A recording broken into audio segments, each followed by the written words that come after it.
এবং যারা বড় মানে অভিভাবক আছেন তাদেরকে প্রণাম জানিয়ে তাদের শুভেচ্ছা জানিয়ে আমি আমার বক্তব্য শুরু করছি। আমরা বহু কষ্ট করে আমরা স্বাধীনতা দিবস আজকে এসেছি। আমার আগে নরসম ভাই এবং আর একজন বললেন, ওই বিষয়ে আমার কিছু বলার নেই। তবে একটা জিনিস যেটা আমাদের জানা উচিত সেটা হচ্ছে আমাদের স্বাধীনতা আমরা পেলাম ঠিকই, কিন্তু আমরা কতটা স্বাধীন হয়েছি সেটা স্বাধীন হয়েছে কতটা হয়েছে সেটা আমাদের জানতে হবে।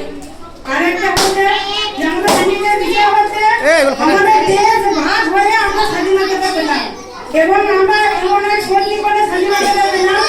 আমরা হিন্দুরা ভেবেছিলাম আমরা বৃহস্পতিবার দিন ভারত স্বাধীন দেশে হয়, মুসলিমরা ভেবেছিলাম শুক্রবার দিন ভারত স্বাধীন হয়, কিন্তু হিন্দু মুসলিম বিভেদ ভুলে গিয়ে এমন এক সৈনিক মানে আমাদের ভারতবর্ষ স্বাধীন হয়েছে সেটা হচ্ছে বৃহস্পতিবার রাত 12টার পর এবং শুক্রবারে 12টার 1টার আগে।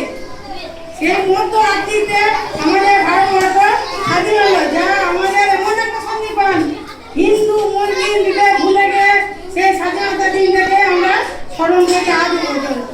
এই বলে আমার বক্তব্য শেষ করছি।